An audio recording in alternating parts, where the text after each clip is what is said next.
और चलिए शुरुआत करेंगे बेहद अहम खबर के साथ। वज़ीर ख़ज़ाना निर्मला सीतारमण ने प्रेस कॉन्फ्रेंस करके आज बेहद अहम ऐलान किया। उन्होंने बैंकों के चेयरमैन से मुलाकात की।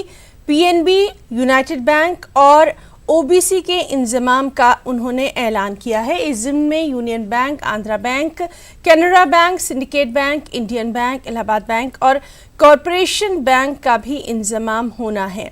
इसी तरीके से 10 बैंकों को मिलाकर 4 बैंक बनाए जाने का निर्मला सीतारमण ने आज बाकायदा ऐलान कर दिया। इस मौके पर उन्होंने ये भी कहा कि बैंकों में मुख्तलिफ सुधार भी किए जा रहे हैं। I did mention to you all last time that within 50 INX media मामले में पी चिदम्बरम की अदालती तहवील बढ़ा दी गई है। पी चिदम्बरम की सीबीआई तहवील 2 सितंबर तक बढ़ा दी गई है। अब पी चिदम्बरम को 2 सितंबर तक सीबीआई की तहवील में ही रहना होगा।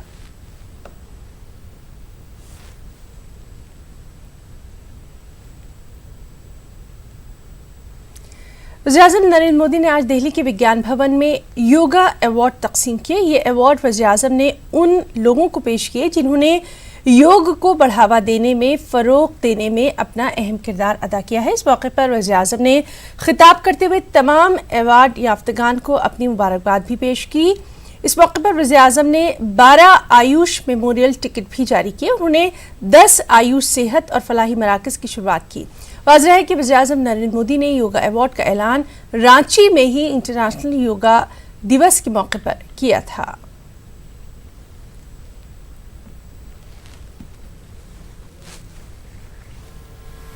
पूरे यूरोप में सर्व योग इंटरनेशनल के जरिए योग के प्रचार प्रसार में एक प्रकार से 100% डेडिकेशन, बहुत बड़ा योगदान किया।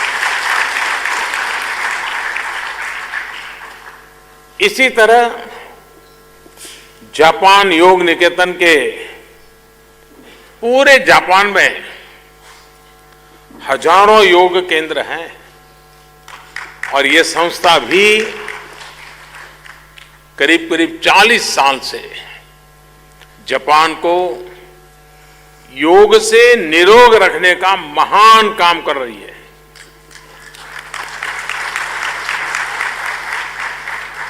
पुरस्कार पाने वाले सभी साथियों को मैं बधाई देता हूं और उनकी ये सेवाएं,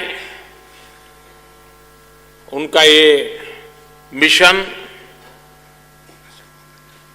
समाज जीवन में सुख, समृद्धि और शांति लाने में बहुत ही सफलता प्राप्त करे, इसकी मैं कामना करता हूं। डिग्री फरोख्त करने के मामले में दिल्ली भी अब मुंबई से पीछे नहीं रहा। दिल्ली का हाल भी मुंबई जैसा ही है। यहाँ भी डिग्रियों का कारोबार खूब ही फल फूल रहा है। दिल्ली में इंजीनियरिंग की डिग्री से लेकर दीगर दूसरे कोर्सेज की डिग्रियों के खूब धड़ल्ले के साथ खरीद फरोख्त हो रही है। न्यूज़ 18 की टीम ने दिल्ली के द्वारका इलाके में एक ऐसे शख्स का पता लगाया जो कि डिग्रियां दस्तयाब कराने में माहिर है। दिल्ली के द्वारका इलाके में चमन किशोर का ऑफिस है। चमन किशोर का कहना है कि वो मुख्तलिफ यूनिवर्सिटीज से डिग्रियां दस्तयाब करा सकता है जो कि हर एतबार से मोतबर होंगी। आप इन डिग्रियों को ऑनलाइन चेक भी कर सकते हैं। जो मार्कशीट होती है, मार्कशीट पे प्रॉपर्ली बारकोड लगा हुआ आता है। दो होते हैं, एक यहाँ पे होता है बारकोड, जिसको स्कैन करके आप यूनिवर्सिटी की वेबसाइट पे डायरेक्ट पहुंच जाते हो। वहाँ पे अपनी डिटेल डालोगे तो आपको सारी डिटेल आएगी। एक होता है यहाँ पे छोटा सा लोगो बारकोड, उसके नीचे आपका नाम भी लिखा होता है। उसको स्कैन करेंगे स्टूडेंट की पूरी डिटेल आएगी। इनकी मार्कशीट पे प्रॉपर्ली ये सारी चीज़ें आती हैं। तो ये आपको ऑनलाइन देता है। प्लस मैं आपको प्रोवाइड करूँगा मार्कशीट्स मैं आपको दूंगा आपकी 8 सेमेस्टर्स की, और उसके बाद में अगर आपको डिग्री चाहिए या प्रोविजनल चाहिए, कुछ भी चाहिए, वो डायरेक्ट आप यूनिवर्सिटी जाके ले सकते हो। तो इस पूरे प्रोसेस के अंदर कम से कम आपको 4 महीने का टाइम लग जाएगा। विदिन 4 to 5 मंथ अगर फर्स्ट सेमेस्टर की आती है या फर्स्ट ईयर की आती है तो वो मैं आपके साथ में शेयर करूँगा, जिसका प्रॉपरली चेक कर सकते हो। वो कोई दिक्कत नहीं है। इसमें फीस कितनी लगेगी? इसकी जो टोटल फीस है अभी ये है 2.51। गेटिंग ऑल मार्कशीट्स इसलिए लिख रहा हूँ बिकॉज आप यहीं पे रहते हो तो आप बाय हैंड आके ले लेंगे और वहीं पे आप। अच्छा, तो मैं यहीं से आके मार्कशीट यहीं से कलेक्ट हाँ, कर यहीं से सकता हूँ, collect कर बाकी सकते हो। ऑनलाइन ये वाला। अलीगढ़ मुस्लिम यूनिवर्सिटी में बीजेपी के मेंबर असेंबली के बेटे ने रैगिंग का मामला दर्ज करवाया। बीए फॉरेन लैंग्वेजेस में दाखिला लेने वाले विजय कुमार सिंह ने शिकायत दर्ज करवाई। मामला बीजेपी मेंबर असेंबली से जुड़े होने के सबब पुलिस भी फौरी एक्शन में आई, रिपोर्ट दर्ज कर ली गई। वहीं यूनिवर्सिटी इंतजामिया ने भी शिकायत पर फौरी एक्शन लेते हुए जांच कमेटी बिठा दी। तफ्तीश का सिलसिला शुरू हो चुका है।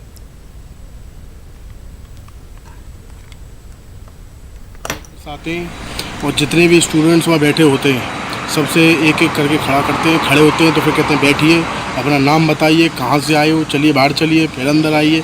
इस तरीके का वो व्यवहार करते हैं। जब मेरा सीरियल वाइज में नंबर आया तो उसका मैंने विरोध किया और मैंने इसकी कंप्लेंट, मुझे जैसे पता चला कि समझ में आया कि रैगिंग हुई है, इसका मैंने विरोध किया और अलीगढ़ मुस्लिम यूनिवर्सिटी के प्रॉक्टर को कंप्लेंट करी, वाइस प्रॉक्टर को कंप्लेंट करी, प्रोवीसी से कहा, उन्होंने पूरी प्रॉक्टोरियल टीम भेज दी। कोई कार्रवाई अभी तक यूनिवर्सिटी प्रशासन ने नहीं की है। उसकी तहरीर मैंने प्रॉक्टर टीम को भी दी है, प्रॉक्टर साहब को भी दी है और उसकी पूरी जानकारी मैंने जिला प्रशासन को भी दी है, थाने में भी दी है। और आश्वासन मुझे यूनिवर्सिटी ने दिया है कि जितने भी उसमें, नाम तो मैं किसी का नहीं जानता, मगर उसमें जितने भी बच्चे आए सब सीसीटीवी कैमरे की फुटेज में है। नहीं, रैगिंग का आरोप लगाया गया है। एक लड़के ने कंप्लेंट की है, वो स्पेनिश फॉरेन लैंग्वेजेस का जो डिपार्टमेंट है उसमें कंप्लेंट की। उसने यही इल्ज़ाम लगाया है कि हमारे साथ सीनियर लड़कों ने जो है रैगिंग की है। यानी क्लास में एक ही लड़का नहीं है बल्कि पूरे क्लास में 2-3 लड़कों को कहा है कि हम लोगों के साथ रैगिंग की गई। जो सीनियर लड़के, कुछ का नाम बताए हैं, कुछ ने और कुछ के नहीं बताए गए हैं, तो उस पूरे प्रकरण की यूनिवर्सिटी जाँच कर रही है। नहीं, ये मेरी नॉलेज में ये बात आई तो मैं वहाँ पर गया भी बाद में और बच्चों से बात भी की। उसके पहले जब मुझे मालूम चला तो मैंने टीचर्स को वहाँ बुलाया और उनसे बात की तो उन्होंने कहा कि नहीं, छोटा सा मसला था।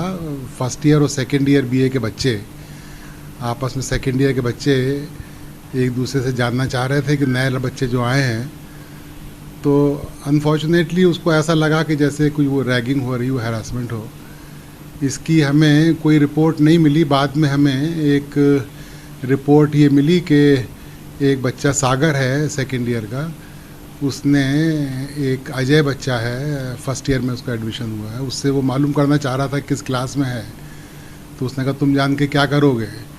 उसमें आपस में खास थोड़ी सी बहसा बहसी हुई। उसके बाद यूनिवर्सिटी ने उसको अपने कॉग्निजेंस में उसको लिया। प्रॉक्टर ऑफिस वाले भी आ गए थे। उन्होंने कहा बच्चों से कि नहीं, तुम लोग यहाँ से अब बाइफरकेट हो जाओ, 1 बजे का टाइम हो रहा था, अब तुम निकल जाओ। पर उसने, विजय कुमार ने एक दरख्वास्त दी है कि ये मेरे साथ रैगिंग का मामला हुआ है, जिसकी इंक्वायरी की जाए। तो यूनिवर्सिटी ने उसको कॉग्निजेंस में अपने लिया है और हमने एक जो एंटी रैगिंग कमेटी हमारे यहाँ यूनिवर्सिटी में फैकल्टी लेवल पे होती है, उसको वो मसला दे दिया है। विजय नाम के बीए फर्स्ट ईयर के छात्र ने जो है रैगिंग संबंधी जो प्रार्थना पत्र अपनी प्रॉक्टोरियल टीम को और प्रॉक्टर को संबोधित करते हुए तथा थाना और सिविल लाइन के और प्रार्थना पत्र को जांच कर आवश्यक कार्रवाई की। और अब खास बात मध्य प्रदेश छत्तीसगढ़ की खबरें। एमपीपीसीसी चीफ पर तजुब्जुब बरकरार, सीएम कमलनाथ ने सोनिया गांधी से की मुलाकात, पीसीसी चीफ का ऐलान जल्द मुमकिन।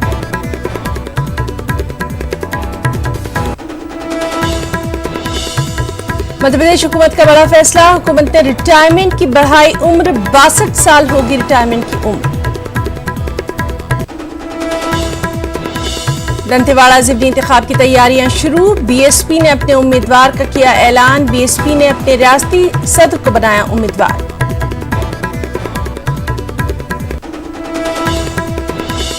और छत्तीसगढ़ में किसानों की मेहनत हुई बर्बाद, इंतजामिया की लापरवाही की बाइस 42 कुंटल धान बर्बाद। हुकूमत किसानों पर है मेहरबान, लेकिन इंतजामिया की है लापरवाही।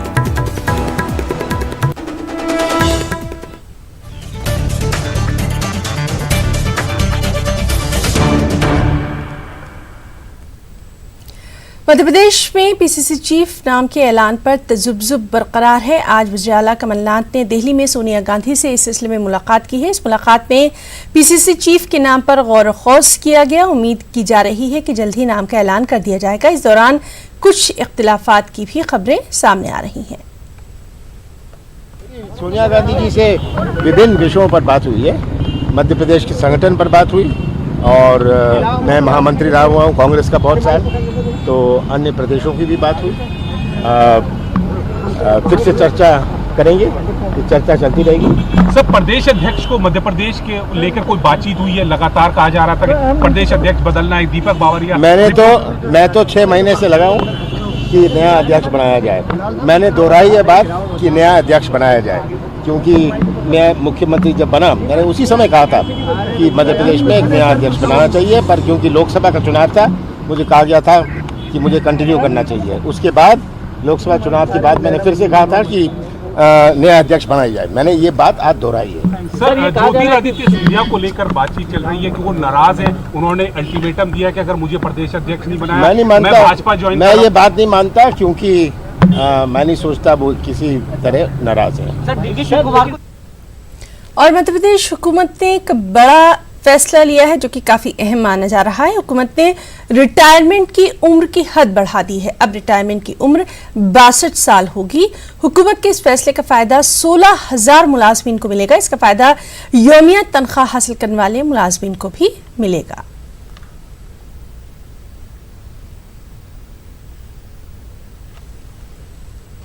भोपाल की रुकने पार्लियामान साध्वी प्रज्ञा सिंह ठाकुर ने राम मंदिर पर बड़ा बयान दिया। उन्होंने कहा कि जल्द ही राम मंदिर बनेगा और जब तक राम मंदिर नहीं बनेगा उन्हें कुछ नहीं होने वाला। साध्वी ने मजीद कहा कि दफा 370 हट गया है, लिहाजा अब राम मंदिर के बनने में कोई शुबा नहीं होना चाहिए।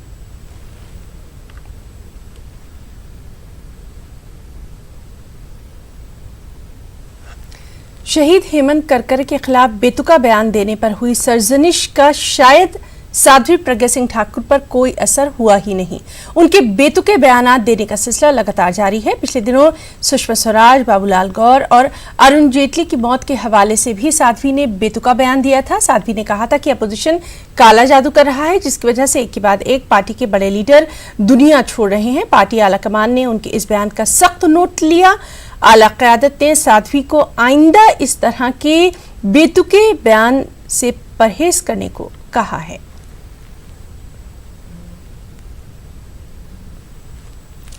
जिला छतरपुर में तलबा व तालिबात ने जबरदस्त एहतजाज दर्ज करवाया है। छतरपुर में स्कूल तक सड़क तामीर करने का मुतालबा करते हुए लगातार तलबा एहतजाज पर हैं। तलबा ने नेशनल हाईवे को जाम कर दिया। मामला सिविल लाइन थाने के दराड़ी गांव का है, जहां स्कूल तक जाने का रास्ता कच्चा है। बच्चों को स्कूल जाने में काफ़ी दुश्वारियां होती हैं। तलबा के एहतजाज से ट्रैफिक निज़ाम मुतासिर होता है। पुलिस की यकीन दहानी के बाद इस मामले पर काबू पाया जा सका।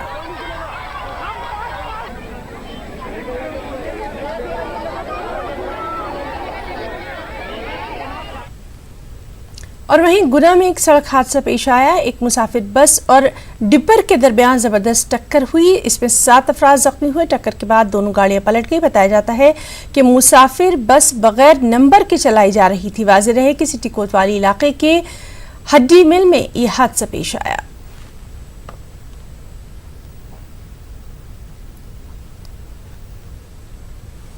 हिंदुस्तान के मामलात में पाकिस्तान के जरिए की जाने वाली बयानबाजियों को मध्य प्रदेश के मुस्लिम दानिश्वरों और समाजी तंजीमों के नुमाइंदों ने नाकाबिले बर्दाश्त करार दे दिया है।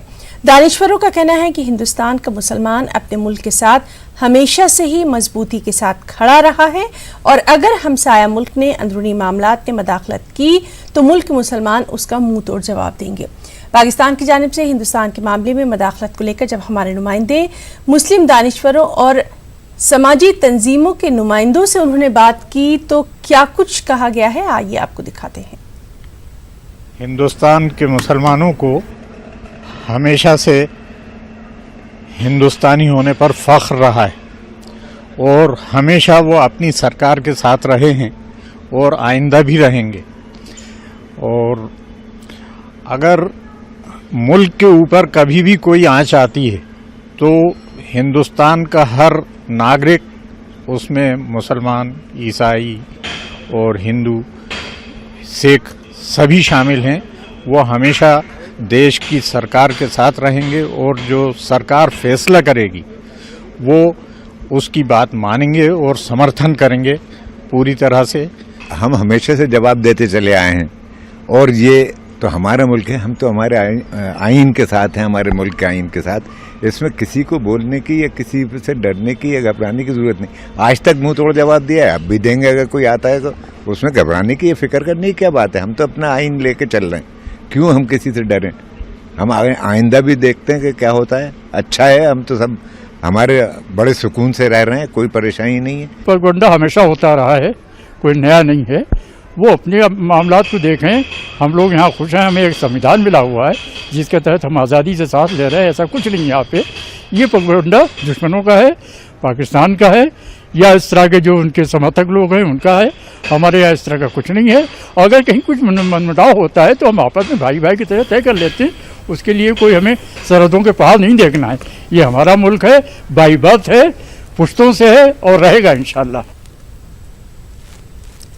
मध्य प्रदेश कमलनाथ हुकूमत ने भोपाल के तारीखी इकबाल मैदान की खस्ताहाली को दूर करने का फैसला किया। बीजेपी अहद ने हालांकि इकबाल मैदान की खस्ताहाली को दूर करने के लिए ऐलानात तो कई बार किए गए, लेकिन इन ऐलानात को कभी अमली शक्ल नहीं दी गई।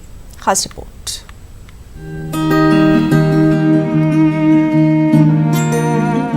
मध्य प्रदेश की राजधानी भोपाल से शायर मशरिक अल्लामा इकबाल का गहरा रिश्ता रहा है। आजादी के बाद भोपाल में इकबाल मैदान और इकबाल अदबी मरकज कायम किया गया ताकि इकबालियात को फरोग दिया जा सके और अदबी तकारीब का इनेकाद इकबाल मैदान में किया जा सके। लेकिन गुजरते वक्त के साथ हर हुकूमत में इकबाल मैदान खस्ता होता चला गया।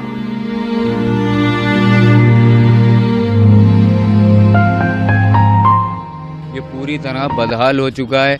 अल्लामा इकबाल मरहूम के नाम से ये मैदान जाना जाता है, जहाँ उर्दू की शायरियाँ भी लगी हुई हैं। और मुझे ये लगता है कि यहाँ से उर्दू को मिटाने की भी ये एक कोशिश है कि इकबाल मैदान और पुराने भोपाल की और भी ऐतिहासिक चीज़ों पे ध्यान दिया जाए ताकि ये संवरें, बिगड़े नहीं। और आज ये इकबाल मैदान जो एक यादगार है, विरासत है भोपाल वालों की, उर्दू वालों की, अदब वालों की। इसको अनदेखी की वजह से इस बदहाल पड़ी हुई है। तो उम्मीद की जाना चाहिए कि नई सरकार में इसका रेनोवेशन होगा। और खस्ताहाली के अंदर पहुंच चुका है कि अगर कुछ वक्त और इस पर ध्यान नहीं दिया गया तो ये बदहाल जो मैदान है ये ख़त्म हो जाएगा।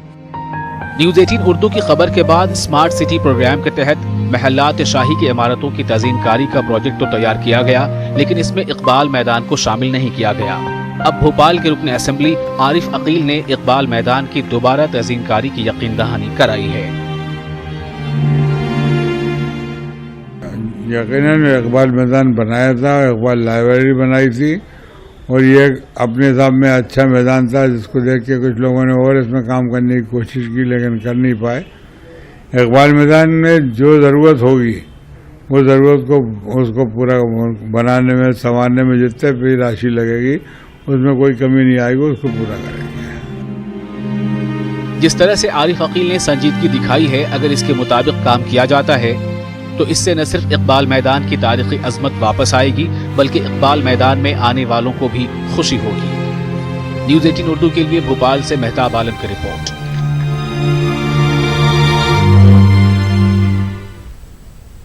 कुछ खबरें छत्तीसगढ़ की भी। रियासत की एक सीट दंतेवाड़ा में ज़िमनी इंतखाब होने वाला है, जिस पर बीएसपी ने अपने उम्मीदवार के नाम का ऐलान भी कर दिया है। बीएसपी ने अपने रियासती सदर हेमंत पोयाम को दंतेवाड़ा ज़िमनी इंतखाब के लिए उम्मीदवार बनाया है। बीएसपी उम्मीदवार ने न्यूज़ 18 से इस सिलसिले में खास बातचीत की।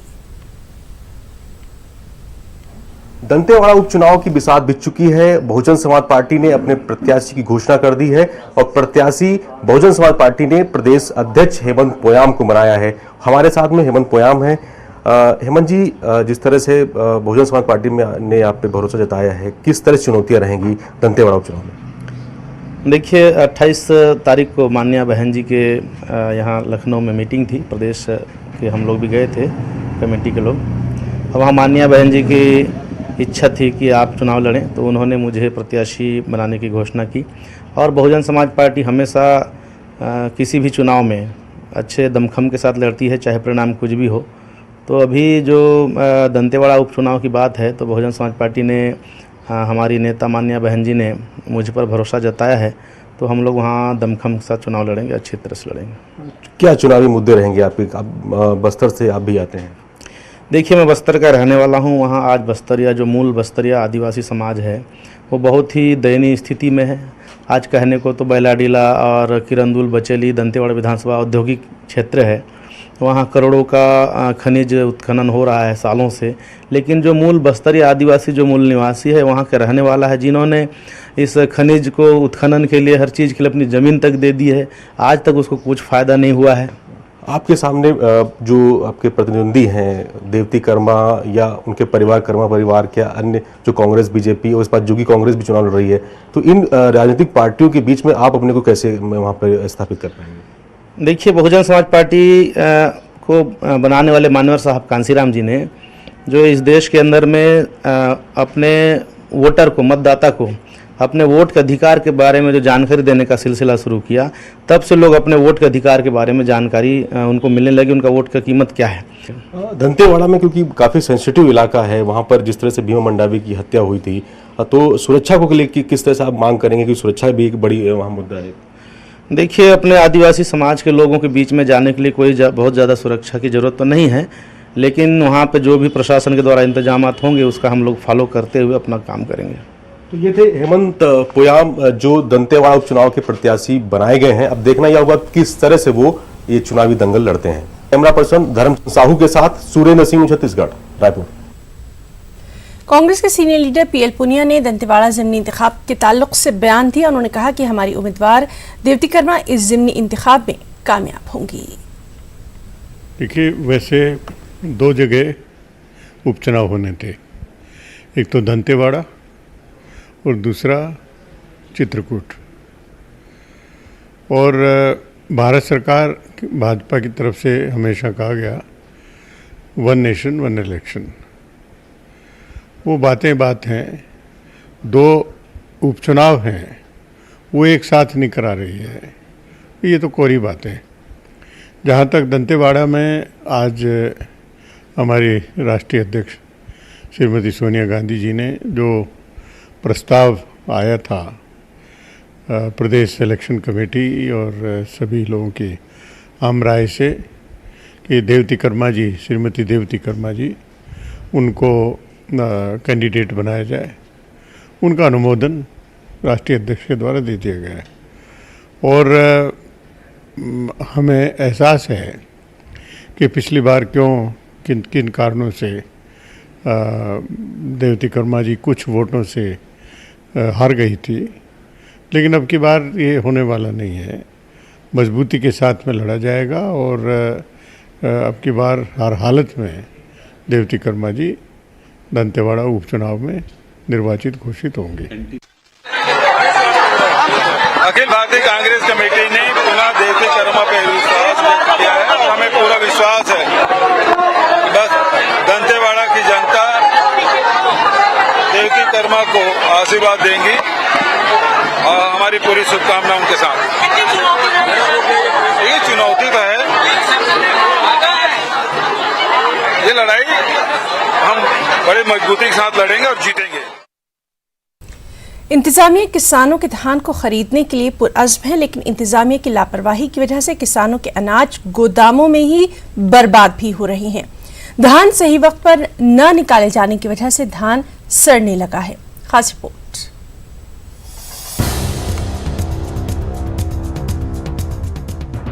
छत्तीसगढ़ की बघेल हुकूमत किसानों की बेहतरी चाहती है, लेकिन इंतजामिया की लापरवाही की वजह से हुकूमत का ये मंसूबा नाकाम होता नजर आ रहा है, क्योंकि मुख्तलिफ गोदामों में धान की बर्बादी हो रही है। महासमुंद जिले के गोदाम में 42,000 क्विंटल धान बारिश की वजह से खराब हो गए हैं। जिले में 2018-19 में 1,17,508 किसानों ने रजिस्ट्रेशन कराया था और 1,11,409 किसानों ने 81 सोसाइटियों के जरिए 71,31,480 क्विंटल धान फरोख्त किया था।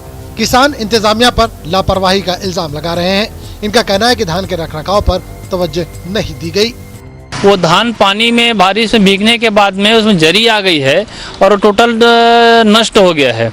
इस प्रकार मेहनत पसीने की जो उनका उपजाई गई जो फसल है उसका इस प्रकार लापरवाही करना कहीं न कहीं शासन प्रशासन की लापरवाही को उजागर करता है। इस पूरे मामले में जिला मार्केटिंग ऑफिसर ने वजाहत दी। इन्होंने धान के भीगने से इनकार किया और धान उठाने की भी बात की है। नहीं, ये बिल्कुल बेबुनियाद है। हमारे जितने भी धान थे अभी तक कोई शिकायत नहीं आई है और मिलर बिल्कुल उठा रहे हैं धान। नीचे के जो धान है जी, जो जमीन के स्तर पर लगे हुए हैं उसमें पूरी जरी निकल गई, पूरी धान बर्बाद हो गई। नहीं, अभी इस संबंध में ऐसी कोई शिकायत प्राप्त नहीं हुई है। बिल्कुल सभी धान हमारे पास कैप कवर पर्याप्त थे, सभी धान सुरक्षित रखे हुए हैं। गौरतलब है कि गोदामों में धान की बर्बादी पर इंतजामिया की चश्मपोशी समझ में नहीं आती और इंतजामिया के रवैये पर सवाल खड़ा करता है। अब देखना है कि धान उठाए जाते हैं या किसानों की पूरी मेहनत बारिश में बर्बाद हो जाती है। मनोहर सिंह राजपूत, न्यूज़ 18, महासमंद, छत्तीसगढ़। सुकमा जिले में तलबा चेचक की जद में है। पोटा कैबिन बर्दी के आधा दर्जन तलबा चेचक की जद में है, जिसके बाद बच्चों को जिला अस्पताल में एडमिट करवाया गया है, जहां इनका इलाज जारी है। बताया जाता है कि गंदगी की वजह से ये स्कूली बच्चे चेचक के जद में आए। जख्म ज्यादा होने की वजह से बच्चों के सेहतयाब होने में वक्त भी लग सकता है।